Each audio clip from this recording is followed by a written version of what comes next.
Hello students, today we will read SST Part 1 History, Chapter 6 Rise of New Religious Ideologies. आज हम आपके इतिहास में चैप्टर 6 में नवीन धार्मिक विचारों का उदय कैसे हुआ ये हम इस चैप्टर में पढ़ेंगे. So look at this video and listen carefully. Let's do start the chapter. Take it to your book. In the previous chapter, we read about the political and economic changes which had taken place during the Mahajanapada era. पिछले पाठ में हमने महाजनपद काल में राजनीतिक और धार्मिक क्षेत्रों में हुए परिवर्तनों को जाना था. इस पाठ में हम क्या करेंगे? In this chapter, we shall try to understand the religious changes which came about during this period. इस लेसन में हम उसी समय धार्मिक मामलों में आए परिवर्तनों को जानने की कोशिश करेंगे. About 2600 years ago, several evils had crept into the society, as well as into the Vedic religions. Vedic religions had become very expensive. Years which had a prominent place in the Vedic religion had gone out of reach of the common people because of the various rites, rituals, and animal sacrifices. आज से लगभग 2600 वर्ष पूर्व समाज में और उस वक्त प्रचलित वैदिक धर्म में कई तरह की बुराइयां आ गई थी. वैदिक धर्म काफ़ी खर्चीला हो गया था, जैसे कि यज्ञ, जिनका कि वैदिक धर्म में बहुत ही महत्वपूर्ण स्थान था, और कर्म कांडों और पशु बलि के कारण जो आम जनता है ना, जो साधारण जो जनता है, उनसे क्या हो गई थी, ये उनके पहुंच से बहुत ही दूर हो गए थे. अब क्या था, समाज में विभिन्न वर्णों में भेदभाव के कारण संघर्ष दिखाई देने लगा था. Discrimination among the Varnas resulted in confusion in the society. Common people were fed up with the mutual wars among the powerful rules. Government employees too were exploiting the common people. Under such conditions, many new reformative ideas grew and become popular among the common people.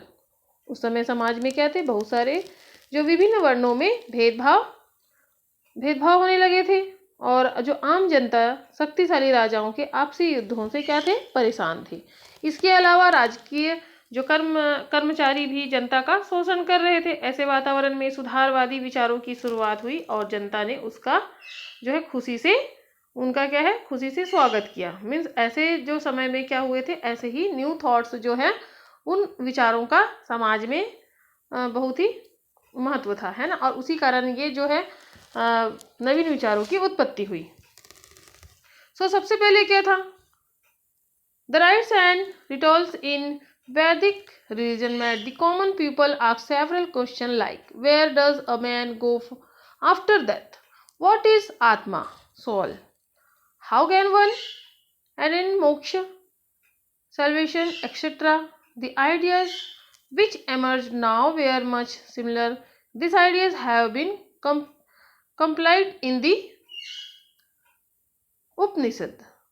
Means उस समय क्या था, सबसे पहले वैदिक धर्म में ही कर्मकांडों से अलग ऐसे मुद्दों पर विचार शुरू हो गया था जिनसे आम आदमी रोजाना जूझता था. जैसे कि हम और आप लोग सोचते हैं, जैसे मनुष्य मरने के बाद कहाँ जाता है, आत्मा क्या होती, सोल क्या होता है ना, मोक्ष किस प्रकार प्राप्त हो सकता है. इस प्रकार के आदि जो प्रश्न होते थे वो मानव के मन मस्तिष्क में घूमते रहते थे. इन मुद्दों पर इस समय जो विचार उभरे वे पहले के विचारों से काफी सरल थे. इन नए विचारों का संकलन उपनिषदों में किया गया. कैसे हुआ? New religious different from the Vedic path emerged which were against the outward show and rituals prevailing in society. Jainism and Buddhism are prominent among them. We shall read about them in a little detail. इसी समय क्या हुआ था, ऐसे ही इन नए विचारों के साथ क्या हुआ था, उपनिषदों की रचना हुई थी. इसी समय वैदिक परंपरा से अलग जो आडंबर विरोधी कई नए धर्मों की शुरुआत भी हुई थी. जैसे इनमें जैन और बौद्ध धर्म प्रमुख थे. जैनिज्म एंड बुद्धिज्म, ये क्या थे, ये ऐसे धर्म थे जो उस समय नए नए क्या हुए थे, समाज में उत्पन्न हुए थे. आइए हम इन दोनों धर्मों के बारे में थोड़ा विस्तार से जानें। So let's see. सबसे पहले हम देखते हैं Swami Mahavir and the teaching of Jainism. Swami Mahavir एवं जैन धर्म की शिक्षाएं कौन कौन सी थी? Jain religions great person are called tirthankar. Swami Mahavir was the 24th tirthankar. He gave a new look to Jainism. उस समय क्या था? जैन धर्मों के महापुरुषों को तीर्थकर कहा जाता था। जैसे कि सबसे पहले जो थे, जैसे इसमें स्वामी महावीर जो 24वें तीर्थकर थे। मतलब जो जैन धर्म में जो स्वामी महावीर थे वो क्या थे? 24वें तीर्थकर थे। ऐसे जो जैन धर्म को नया स्वरूप प्रदान किया था जिन्होंने। सो इनके बारे में हम जानते हैं।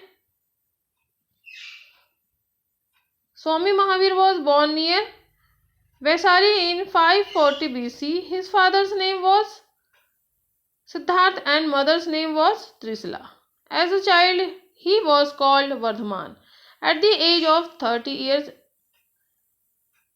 he took permission for his elder brother and took sannyas. For the next 12 years, he meditated and led a life of several austerity.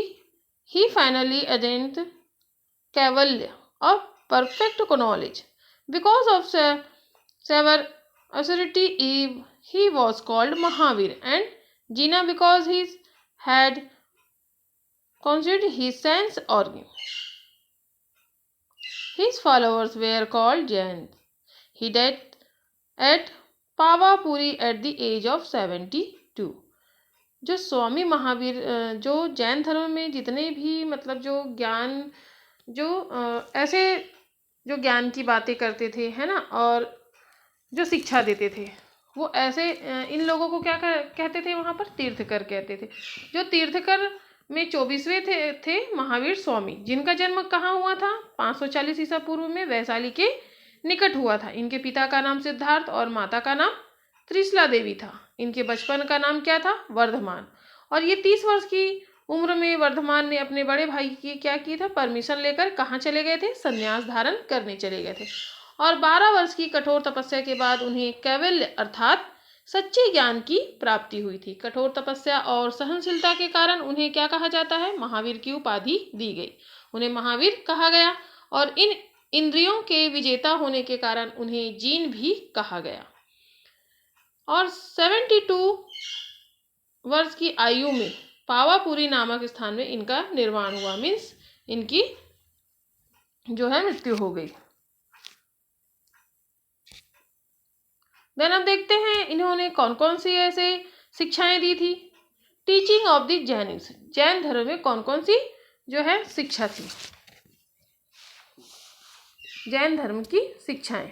According to Jainism a person must try to attain त्रिनाथ और 3 jewels in his life.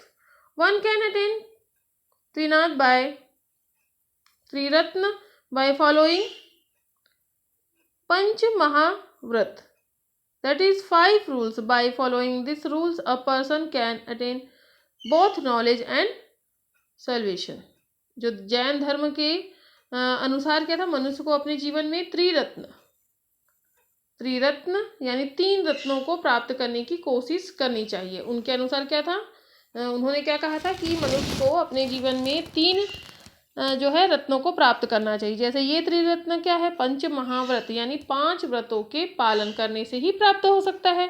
इनका पालन करने से मनुष्य को ज्ञान तथा निर्वाण मीन्स जन्म और मृत्यु से मुक्ति मिल जाती है। मृत्यु की प्राप्ति होती, मतलब जन्म और मृत्यु से क्या होती है? इन चक्रों से मुक्ति प्राप्त हो जाती है। So first of the Triratna samyak gyan, जो इनका सबसे पहला क्या था? First of the Triratna is samyak gyan, that is right knowledge of truth and untruth. So पहला जो था उनका क्या था? इन त्रिरत्नों में पहला क्या था? सत्य और असत्य का ज्ञान होना मीन्स सम्यक ज्ञान। एंड सेकंड क्या है? सेकंड इज सम्यक philosophy, that is truth knowledge. दूसरा सच्चा ज्ञान सम्यक दर्शन है। और जो है तीसरा क्या है, द थर्ड इज सम्यक चरित्र। सम्यक चरित्र that is to do good deed and leave the wrong ones. To achieve this Triratna, there were 5 rules which were to be followed. They were, जो तीसरा था सम्यक चरित्र, इन त्रिरत्नों को प्राप्त करने के लिए जिन 5 महाव्रतों का पालन करना जरूरी था वे थे: सदा सत्य बोलना, जैसे सत्य, मन वचन एवं कर्म से हिंसा न करना मीन्स अहिंसा, चोरी न करना, अस्तेय मीन्स धन का संग्रह न करना, और अपरिग्रह अपने इंद्रियों को वश में रखना मीन्स ब्रह्मचर्य। सो कौन कौन से 5 थे? सत्य, to always speak the truth, हमेशा सच बोलना। सेकंड, अहिंसा, not to harm anyone with through word और डिड, मतलब कभी किसी से क्या करना है, हिंसा नहीं करना है मन वचन कर्म से। And third, asatya, not to steal, चोरी नहीं करना। Aparigraha, not to collect wealth. And fifth है brahmacharya, to control the sense organ, अपने जो भी सेंस ऑर्गन्स है उसमें क्या करना है, कंट्रोल करना ही ब्रह्मचर्य का पालन करना होता है। सो इस प्रकार से इनके जो है 5 जो है इनके 5 व्रत। अब हम देखते हैं Mahavir Swami lead more empress of अहिंसा। जो महावीर स्वामी जो क्या थे, उन्होंने महावीर स्वामी ने अहिंसा पर विशेष जोर दिया था। Speak rudely was also considered ahimsa. By him he preached that all human beings are equal. The teachings of Jainism are compiled in the Agam. Mahavir Swami's teachings influenced several people and it spread far and wide. The rules and the businessmen gave patrons to Jainism. जो महावीर स्वामी ने अहिंसा पर विशेष जो है खास ध्यान दिया था। उन्होंने बुरे या कठोर वचन बोलने को भी हिंसा माना था। मीन्स ऐसा था उनका कि जो है बुरे और कठोर वचन भी नहीं बोलना है, वो भी क्या है, हिंसा माना जाता था। उन्होंने सभी मनुष्यों को समान बताया, इक्वल बताया है। जैन धर्म के सिद्धांतों को आगम ग्रंथों में संग्रह किया गया है। उनके उपदेशों से प्रभावित होकर बहुत से लोगों ने जैन धर्म को अपनाया था और भारत में दूर दूर तक इस धर्म का प्रचार भी हुआ। इस धर्म को व्यापारी एवं शासक वर्ग ने भी विशेष आश्रय प्रदान किया। हमारे जैसे छत्तीसगढ़ में, in Chhattisgarh this religion has been followed from ancient time. There is an ancient Jain temple at Arang in Raipur district and ancient temple of the 23rd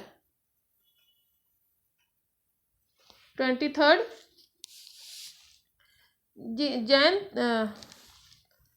त्रिनतकर Parshvanath ji is in a village named Nagpura in Durg district. It is called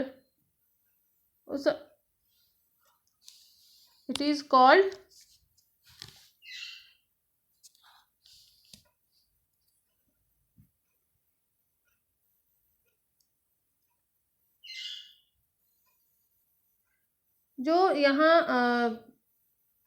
उन्होंने क्या किया था, जो उन्होंने सभी मनुष्यों को समान बताया था और इसका दूर दूर तक के प्रचार प्रसार हुआ। इस धर्म को व्यापारी और शासक वर्ग दोनों ने ही माना था। जैसे हमारे छत्तीसगढ़ में भी इस धर्म का प्रभाव प्राचीन काल से ही हुआ। यहाँ रायपुर जिले के आरंग जो है, आरंग में एक प्राचीन जैन मंदिर है। जैसे दुर्ग जिले के नगपुरा नामक गांव में जैसे 23वें तीर्थकर पार्श्वनाथ जी का प्राचीन मंदिर है।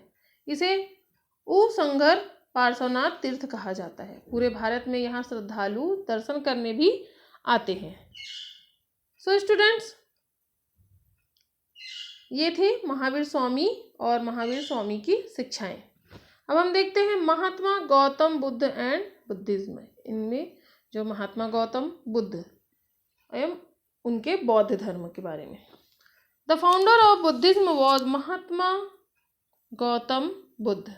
Gautam Buddha was a contemporary of Mahavir Swami. He was born in 563 BC at Lumbini near Kapilvastu. His childhood name was Siddharth. His father's name was Suddhodan and Maya Devi was the name of his mother. बौद्ध धर्म की स्थापना किसने की थी? महात्मा गौतम बुद्ध ने की थी। गौतम बुद्ध स्वामी महावीर के समय के ही थे।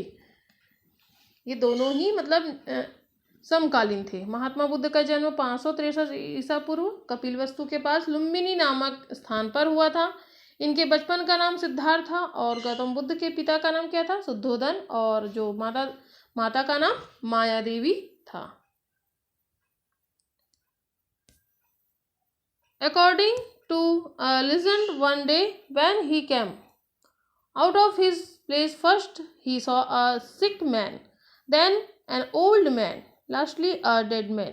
He thought, will he also fail, become old and die? This question disturbed him. Then he saw an ascetic.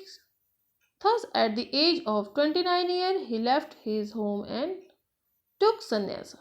इनके साथ ऐसा क्या हुआ कि इन्होंने भी क्या किया? संन्यास लिया। जैसे कहा जाता है कि इनके बारे में एक दिन सिद्धार्थ महल से बाहर निकले तो उन्होंने सबसे पहले किनको देखा? एक अत्यंत बीमार व्यक्ति को देखा, और थोड़ा आगे जाने पर उन्होंने एक बूढ़े व्यक्ति को देखा तथा अंत में एक मृत व्यक्ति को देखा। तो इन दृश्यों से उनके मन में प्रश्न उठा कि क्या मैं भी बीमार पड़ूंगा, फिर बूढ़ा भी हो जाऊंगा और फिर एक दिन मर जाऊंगा। इन प्रश्नों ने उन्हें काफ़ी परेशान कर दिया था। तभी उन्होंने एक परिव्राजक सन्यासी को देखा, है ना। जैसे उन्होंने क्या किया? इन तीनों को देखने के बाद एक सन्यासी को देखा। इससे 20 वर्ष की आयु में उन्होंने घर को छोड़ दिया। इन्हीं प्रश्नों ने उनके दिमाग पर बहुत गहरा असर किया।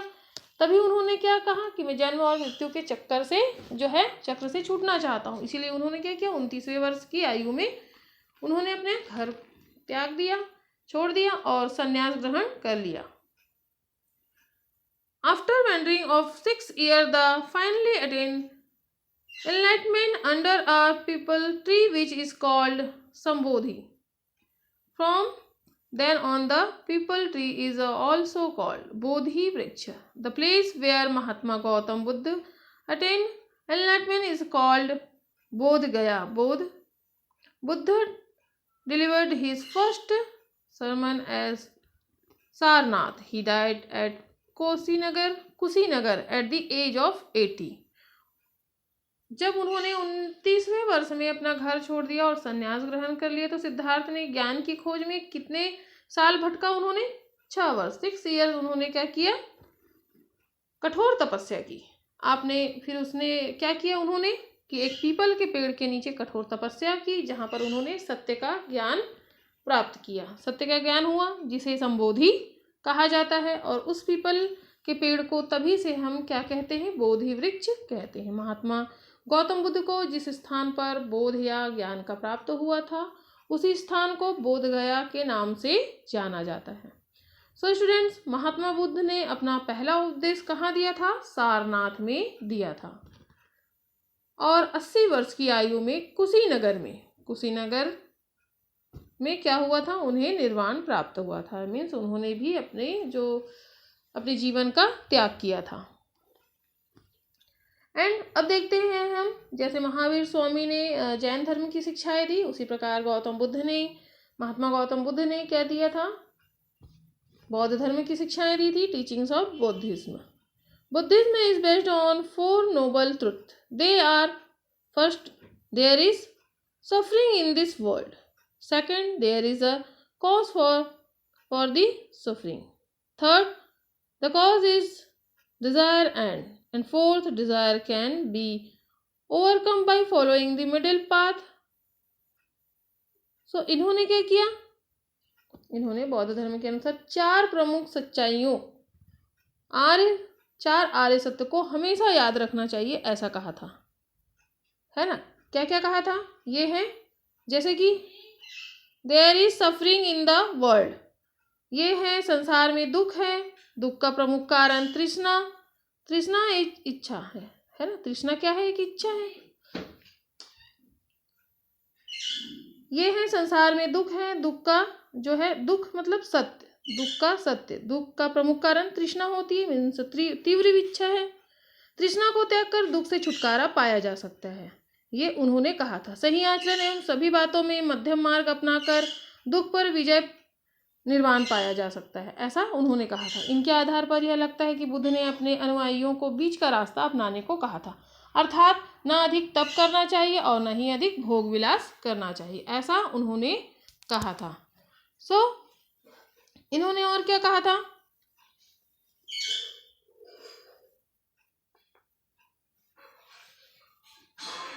तो आप लोगों ने जो है इनके 4 आर्य सत्य के बारे में जाना है ना।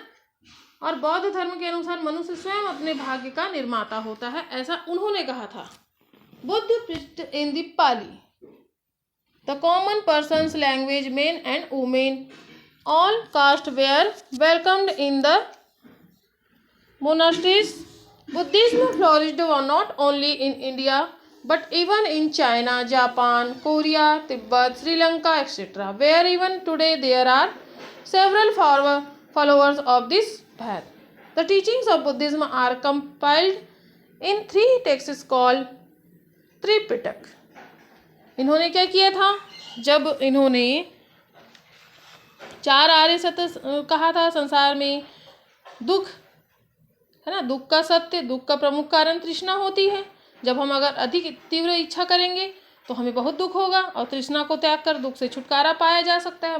मतलब हम ऐसी इच्छा ना करें जिसे हमें क्या हो, दुख हो। सही आचरण सभी बातों के मध्यम मार्ग को अपनाना चाहिए, ऐसा उन्होंने कहा था। तभी हम क्या कर सकते हैं, अपने जो है जीवन में विजय पा सकते हैं, है ना, मुक्ति मिल सकती है। इनके आधार पर इन्होंने क्या कहा था कि ना ही अधिक हमें तप करना चाहिए और ना ही अधिक हमें भोग विलास करना चाहिए।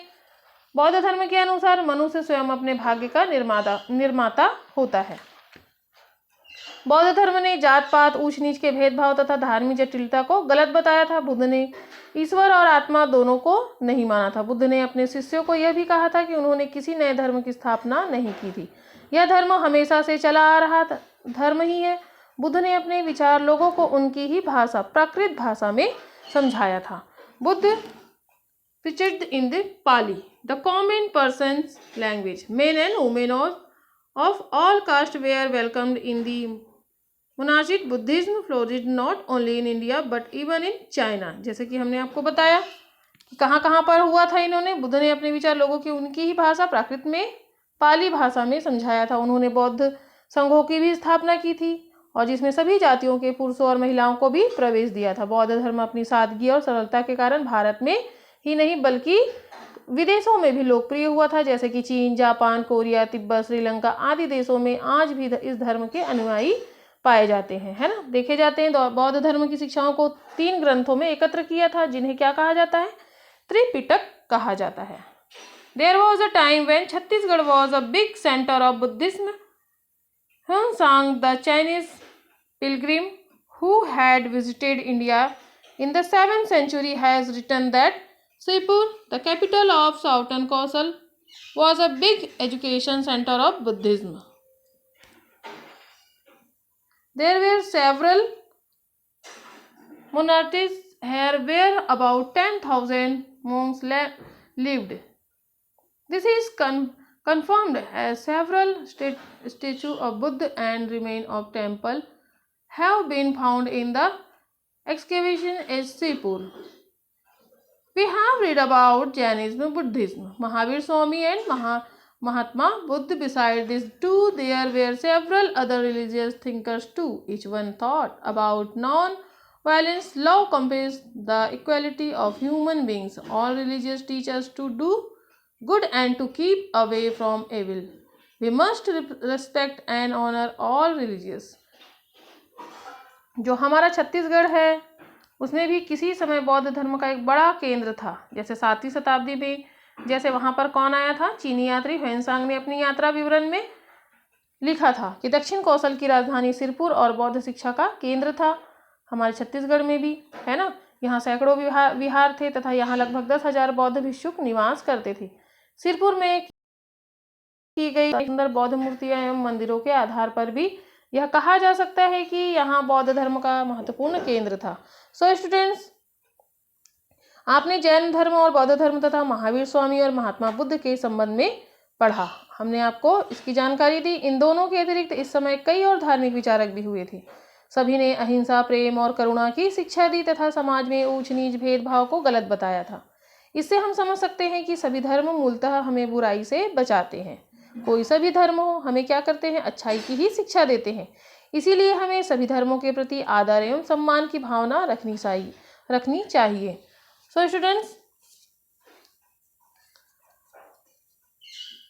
आप लोग इस चैप्टर में महावीर स्वामी और जो महात्मा गौतम बुद्ध, इनकी शिक्षाएं जो है, आप लोग भी इनकी शिक्षाओं को क्या कर सकते हैं, अपना सकते हैं। और हम अपने जीवन में क्या कर सकते हैं, इन्हें फॉलो कर सकते हैं। और इनके ही जैसे विचारों को रखते हुए हम अपने जीवन को क्या कर सकते हैं, जी सकते हैं। जैसे कि इन्होंने कहा है कि ना ही अधिक भोग विलास करना चाहिए, ना ही अधिक तपस्या करना चाहिए। सो हमें एकदम संतुलित जीवन जीना चाहिए। ओके, इस चैप्टर को आप लोग और अधिक घर में जो है रिवाइज कीजिए और इनके बारे में और अधिक जानने का प्रयास कीजिए। Okay, take care.